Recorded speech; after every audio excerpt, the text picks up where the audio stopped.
નમસ્કાર વિદ્યાર્થી મિત્રો, સ્વાગત છે તમારું લાઈવ સ્ટડી યુટ્યુબ ચેનલનું. આપણે ઇતિહાસમાં આજે જોવાના છે નંદવંશ. નંદવંશ વિશે આપણે સંપૂર્ણ માહિતી મેળવવાની છે, જેમાં નંદવંશમાં કેટલા શાસકો થઈ ગયા, કયા કયા શાસકો છે, તેમને શું શું કાર્ય કર્યા હતા, તેના વિશે આપણે સંપૂર્ણ માહિતી મેળવીશું. અને છેલ્લે આપણે એમના MCQ જોઈશું નંદવંશ વિશેના. બરાબર, તો તમે વિડીયોમાં અંત સુધી બન્યા રહેજો. અને જે મિત્રો ચેનલ પર નવા છે, ચેનલને સબસ્ક્રાઇબ નથી કરી તો જરૂરથી એકવાર સબસ્ક્રાઇબ કરી લેજો અને બેલ આઇકન ઓન રાખજો, જેથી કરીને અમે નવો વિડીયો અપલોડ કરીએ તો જે સૌથી પહેલા તમારા સુધી પહોંચી જાય. અને વિડીયોને પણ લાઈક કરી દેજો, તમારા મિત્રોને પણ સાથે સાથે શેર કરી દેજો. જે આપણે આ કન્ટેન્ટ મૂકીએ છીએ એ સ્પર્ધાત્મક પરીક્ષામાં પૂછાઈ શકે છે એવું છે, તો બને એટલું શેર પણ કરજો. હવે તો તમારો વધુ સમય ના લઈએ અને શરૂ કરીએ આપણે.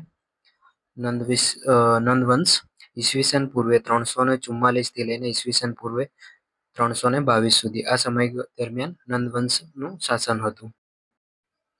નંદવંશમાં વાત કરીએ તો તેનો સ્થાપના અને મહત્વ.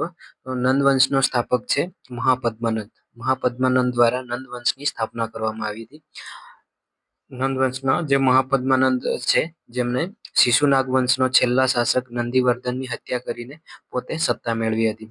પુરાણમાં મહાપદ્માનંદને સર્વક્ષત્રાંતક અથવા ક્ષત્રિયોનો નાશ કરનાર તરીકે અને ભાર્ગવ બીજા પરશુરામ સમાન તરીકે ઓળખવામાં આવે છે. એટલે કે જે મહાપદ્માનંદ છે એને સર્વક્ષાત્રક અથવા ક્ષત્રિયોનો નાશ કરનાર તેમજ ભાર્ગવ અથવા બીજા પરશુરામ તરીકે તેમને ઓળખવામાં આવે છે. એટલે કે બીજા પરશુરામની સમાન ગણવામાં આવે છે અને ક્ષત્રિયોનો નાશ કરનાર. નંદવંશમાં કુલ 9 રાજાઓ થયા હોવાનું મનાય છે. તેથી તેમને નવનંદ કહેવામાં આવે છે, જેમાં 2 સૌથી મહત્વના છે. એટલે કે નંદવંશમાં 9 રાજાઓ થઈ ગયા છે, જેમાં 2 સૌથી મહત્વના રાજાઓ છે અને 9 રાજાઓ થયા, તેથી તેમને નવનંદ તરીકે પણ ઓળખવામાં આવે છે. તો આ અમુક પોઈન્ટો છે એ યાદ રાખજો કે નંદવંશમાં 9 રાજાઓ થઈ ગયા છે, તેમને નવનંદ કહેવામાં આવે છે. સૈન્ય અને આર્થિક સ્થિતિ. એટલે કે જે નંદવંશ છે તેમાં સૈન્ય અને આર્થિક સ્થિતિની વાત કરીએ તો નંદવંશ પાસે તે સમયનું વિશ્વનું સૌથી મોટું સૈન્ય હોવાનું મનાય છે. આ પણ યાદ રાખજો કે વિશ્વનું સૌથી મોટું સૈન્ય હોવાનું મનાય છે. એટલે કે જે નંદવંશ છે એમના પાસે વિશ્વનું સૌથી મોટું સૈન્ય હતું. સૈન્યમાં ગ્રીક લેખકોના મતે તેમની પાસે 2 લાખ પાયદળ, 20,000 ઘોડેસવાર, 2,000 રથ અને આશરે 3 થી 6,000 હાથીઓનું વિશાળ સૈન્ય હતું. એટલે કે જે સૈન્ય હતું એમાં 2 લાખ જેટલા પાયદળ, એટલે કે જે ભૂમિદેવ ઉપર જે સૈનિકો છે એ હતા 2 લાખ જેટલા, 20,000 જેટલા ઘોડેસવાર હતા, 2,000 જેટલા રથ હતા અને 3 થી 6,000 જેટલા હાથીઓ હતા. આટલું એમની પાસે સૈન્ય હતું. આર્થિક સ્થિતિમાં કરવેરાની વાત કરીએ તો ધનાનંદે ખેતી અને વેપાર પર ભારે કર નાખીને અઢળક સંપત્તિ ભેગી કરી. જે નંદવંશમાં ધનાનંદ નામનો રાજા આવે છે, એને વેપાર અને ખેતી પર કર નાખ્યો અને અઢળક સંપત્તિ ભેગી કરી હતી. પતન અને મૌર્ય વંશનો ઉદય. એટલે કે જે નંદવંશ છે એનો પતન કેવી રીતે થયું અને મૌર્ય વંશનો ઉદય કેવી રીતે. નંદવંશ પછી મૌર્ય વંશ આવે છે. તો ધનાનંદે આચાર્ય ચાણક્ય જે કૌટિલ્યનું અપમાન કર્યું હતું. એટલે કે જે નંદવંશનો ધનાનંદ રાજા છે, અંતિમ રાજા, જેને આચાર્ય ચાણક્ય, જેને કૌટિલ્ય તરીકે પણ ઓળખીએ છીએ, એમનું અપમાન કર્યું હતું. આ અપમાનના કારણે ચાણક્યએ તેનો બદલો લેવા માટે ચંદ્રગુપ્ત મૌર્યને તૈયાર કર્યો. જે ચંદ્રગુપ્ત મૌર્ય છે એને એક મહાન શાસક તરીકે તૈયાર કરે છે આચાર્ય. ચંદ્રગુપ્ત મૌર્યએ ચાણક્યની મદદથી ધનાનંદને હરાવીને નંદવંશનો અંત આણ્યો હતો. એટલે કે જે ચંદ્રગુપ્ત મૌર્ય છે એ નંદવંશના જે ધનાનંદ રાજા છે એને હરાવીને નંદવંશનો અંત કરે છે અને મૌર્ય સામ્રાજ્યની સ્થાપના કરે છે. પછી આપણે જોવાના છે જે 2 મહાન શાસકો, તેના વિશે જોઈએ તો મહાપદ્માનંદ. આ મહાપદ્માનંદ એ ભારતનો પ્રથમ ઐતિહાસિક સમ્રાટ છે. એટલે કે જે મહાપદ્માનંદ છે એનો ભારતના ઇતિહાસમાં જે ઐતિહાસિક પ્રથમ સમ્રાટ ગણાય છે. મહાપદ્માનંદ માત્ર નંદવંશના સ્થાપક જ નહોતા, પરંતુ તેમને મગધને એક અજેય સામ્રાજ્ય બનાવવામાં મુખ્ય ભૂમિકા ભજવી હતી. તેમને ભારતનો પ્રથમ ચક્રવર્તી સમ્રાટ માનવામાં આવે છે. એટલે કે જે મહાપદ્માનંદ છે એને ભારતનો મહાન ચક્રવર્તી સમ્રાટ પણ માનવામાં આવે છે. મહાપદ્માનંદની જન્મ અને પૃષ્ઠભૂમિ. પુરાણો અને જૈન ગ્રંથોમાં ગ્રંથો મુજબ તેઓ નીચલી જ્ઞાતિ એટલે કે શૂદ્રમાંથી આવતા હતા. એટલે જે પદ્માનંદ છે એ નીચલી જ્ઞાતિમાંથી આવતા અથવા શૂદ્રમાંથી આવતા હતા. પુરાણો તેમને શિશુનાગ વંશના રાજા મહાનંદીન અને એક શૂદ્રક સ્ત્રીના પુત્ર ગણાવે છે. એટલે કે જે પુરાણો છે એમાં શિશુનાગ વંશના રાજા અને મહાનંદીન અને એક શૂદ્ર સ્ત્રીના પુત્ર ગણવામાં આવે છે.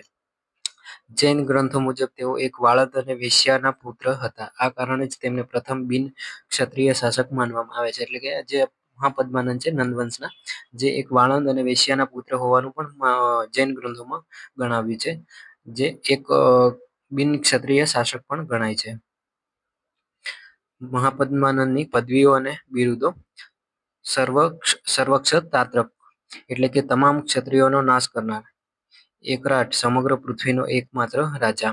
જે અહીંયા પદવીઓ છે, સર્વક્ષાત્રક એટલે કે તમામ ક્ષત્રિયોનો નાશ કરનારને સર્વક્ષતાત્રક કહે છે. એકરાટ એટલે સમગ્ર પૃથ્વીનો એકમાત્ર રાજા.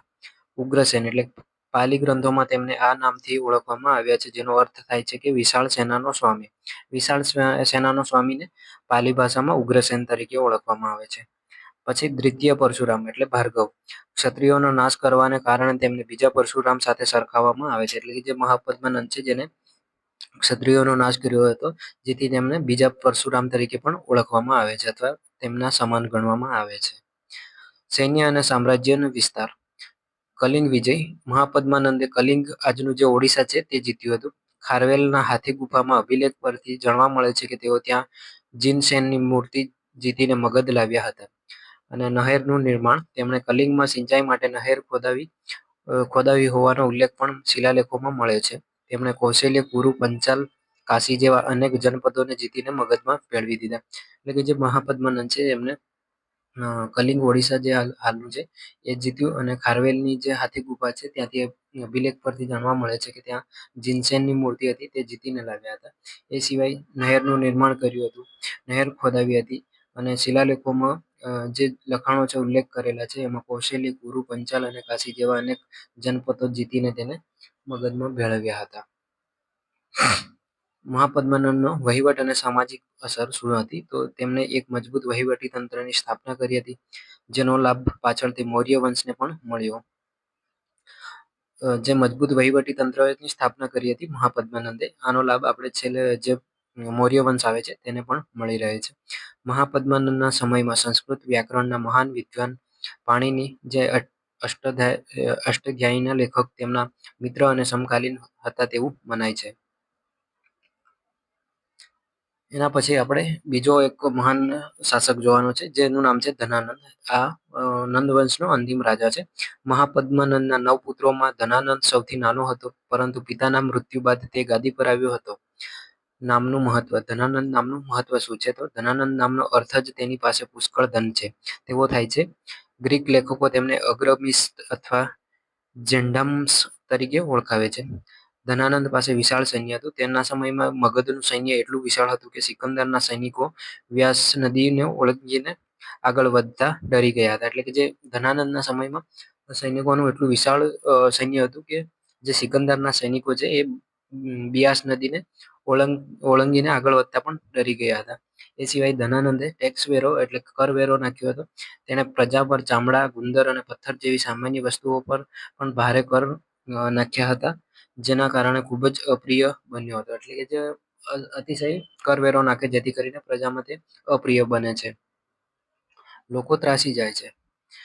સિકંદરનું આક્રમણ ઈસવીસન પૂર્વે 326. સિકંદરનું ક્યારે આક્રમણ થયું હતું આ પણ પૂછાઈ શકે છે. તો જ્યારે ગ્રીક વિજેતા સિકંદરે ભારત પર આક્રમણ કર્યું ત્યારે મગધ પર ધનાનંદનું શાસન હતું. એટલે કે જ્યારે ભારત પર સિકંદર આક્રમણ કરે છે ત્યારે મગધમાં ધનાનંદનું શાસન ચાલતું હતું. જો કે સિકંદર ધનાનંદ વચ્ચે ક્યારેય સીધું યુદ્ધ થયું નહોતું, કારણ કે સિકંદરનું સૈન્ય મગધની લશ્કરી તાકાતના સમાચાર સાંભળીને પાછું વળી ગયું હતું. યુદ્ધ નહોતું થયું, પરંતુ આક્રમણ કર્યું હતું. એ સિવાય ચાણક્યનો વિવાદ: ધનાનંદ સાથે જે ચાણક્યનો વિવાદ થયો હતો તેમાં ધનાનંદે પોતાની સભામાં તક્ષશિલાના આચાર્ય ચાણક્યનું અપમાન કર્યું હતું. જે આ ચાણક્યને આપણે કૌટિલ્ય તરીકે પણ ઓળખીએ છીએ. તો તેની તક્ષશિલાના જે આચાર્ય છે એ ધનાનંદની સભામાં આવે છે અને ત્યારે તેમનું અપમાન થાય છે. આ અપમાનનો બદલો લેવા ચાણક્યે પોતાના શિખા ચોટલી ખુલ્લી મૂકી અને પ્રતિજ્ઞા લીધી કે જ્યાં સુધી તેઓ નંદવંશનો નાશ નહીં કરે ત્યાં સુધી શિખા બાંધશે નહીં. એટલે કે જે આચાર્ય છે એમને પોતાની શિખા એટલે કે જે જટા છે એને ચોટલી વાળી રાખતા હતા, તો એ ખુલ્લી મૂકી અને પ્રતિજ્ઞા લીધી કે જ્યાં સુધી નંદવંશનો તે નાશ નહીં કરે ત્યાં સુધી તે શિખા બાંધશે નહીં. એવું એવું કરીને પણ બતાવે છે. નંદવંશનું પતન. ચાણક્યએ ચંદ્રગુપ્ત મૌર્ય નામના યુવાનને તાલીમ આપી અને ધનાનંદ વિરુદ્ધ યુદ્ધ માટે તૈયાર કર્યું. આંતરિક અસંતોષ અને ચાણક્યની કુનીતિના કારણે ધનાનંદની હાર થઈ. ઈસવીસન પૂર્વે 322ની આસપાસ ચંદ્રગુપ્ત મૌર્ય ધનાનંદની હત્યા કરી અથવા તેને દેશ નિકાલ કર્યો અને મૌર્ય સામ્રાજ્યનો પાયો નાખ્યો. એટલે કે ઈસવીસન પૂર્વે 322ની આસપાસ ચંદ્રગુપ્ત મૌર્ય ધનાનંદને હરાવે છે અને મૌર્ય સામ્રાજ્યને પાયો નાખે છે. હવે આપણે પ્રશ્નો જોવાના છે નંદવંશ વિશે. તો પ્રશ્ન નંબર 1 છે, નંદવંશની સ્થાપના કોણે કરી હતી? ઓપ્શન એ છે Dhanananda, option B Mahapadmananda, option C Chandragupta Maurya અને ઓપ્શન ડી બિંબિસાર. તો આપણે પ્રશ્ન નંબર 1 નો જવાબ આવશે option B Mahapadmananda. Option B આવશે કે નંદવંશની સ્થાપના કોણે કરી હતી? તો મહાપદ્માનંદ, જે નંદવંશના સ્થાપક છે. પ્રશ્ન નંબર 2 છે, કયા નંદ રાજાએ સર્વ ક્ષાત્રક ક્ષત્રિયોનો નાશ કરનાર તરીકે ઓળખવામાં આવે છે? Option A. તો મિત્રો આપણે અહીંયા પીડીએફમાં જે પ્રશ્નો છે એ લેવાના રહી ગયા છે, તો આપણે એક કામ કરજો, તમને અહીંયા હું નીચે આપણે ટેલિગ્રામની લિંક આપી દઈશ અથવા બાયોમાં પણ આપેલી છે ટેલિગ્રામની લિંક, અને ઇન્સ્ટાગ્રામમાં પણ ટેલિગ્રામની લિંક છે.